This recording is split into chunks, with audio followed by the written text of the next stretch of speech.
Shalom, perkenalkan nama saya Luberta Nugrahani, absen 16 dari kelas 10 MIPA 3. Musim penghujan adalah masa yang tepat untuk nyamuk berkembang biak. Pada musim penghujan pasti akan ada genangan-genangan air, dan genangan-genangan air inilah yang akan digunakan nyamuk untuk berkembang biak. Di sini kita akan melihat bagaimana proses perkembangbiakan atau metamorfosis yang terjadi pada nyamuk, mulai dari telur, larva, pupa sampai menjadi nyamuk dewasa dengan melakukan percobaan dan mengamatinya. Saya sudah menyiapkan wadah plastik ini yang akan saya letakkan di dekat kolam ikan, dan nanti kita akan melihat bagaimana proses perubahan-perubahan yang terjadi pada nyamuk mulai dari telur, larva, pupa sampai menjadi nyamuk dewasa. Ini adalah hari kedua saya meletakkan wadah plastik di dekat kolam ikan. Sudah ada telurnya tapi tidak terlihat jelas karena airnya sangat kotor.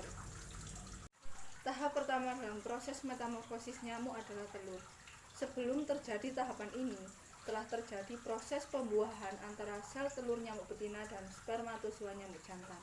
Proses pembuahan ini akan menghasilkan zigot dalam bentuk telur. Telur-telur yang dikeluarkan oleh induk nyamuk akan diletakkan pada permukaan air yang tenang. Salah satu faktor penting yang mendukung perkembangbiakan nyamuk adalah air tempat induk nyamuk meletakkan telurnya. Umumnya butuh waktu selama 2-3 hari untuk menetaskan telur nyamuk. Ini adalah hari keempat, di mana telur nyamuk sudah berubah menjadi larva. Larva hidup di dalam air, tubuhnya memanjang seperti benang. Lama periode larva dipengaruhi oleh suhu, udara, dan ada tidaknya predator yang mengancam hidup mereka. Larva bernafas menggunakan ujung ekornya. Dalam kurun waktu 4-5 hari telah terjadi perubahan bentuk yang terjadi pada tubuhnya, seperti bertambahnya bulu halus di tubuhnya dan perubahan bentuk. Ini adalah hari ke-9, di mana larva telah berubah menjadi pupa. Pada fase awal, tubuh pupa berwarna kecoklatan.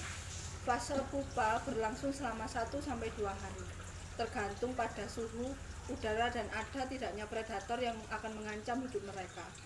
Pada fase akhir, pupa akan berwarna kehitam-hitaman. Ini adalah hari ke-11, di mana pupa telah berubah menjadi nyamuk dewasa. Pada fase pupa dewasa yang telah memiliki sayap sempurna, maka nyamuk akan keluar dari pupa dan bersiap-siap untuk terbang. Bagian tubuh nyamuk yang menyentuh air adalah hanya bagian kakinya saja. Hal ini dikarenakan pengeringan sayap nyamuk harus berlangsung dengan cepat. Dan itulah beberapa tahapan-tahapan proses metamorfosis nyamuk, mulai dari telur, larva, pupa, sampai menjadi nyamuk dewasa. Nyamuk mengalami metamorfosis sempurna karena perubahan-perubahan pada nyamuk terlihat jelas, yaitu mulai dari perubahan awal sampai perubahan bentuk akhir, yaitu nyamuk dewasa. Sekian, terima kasih.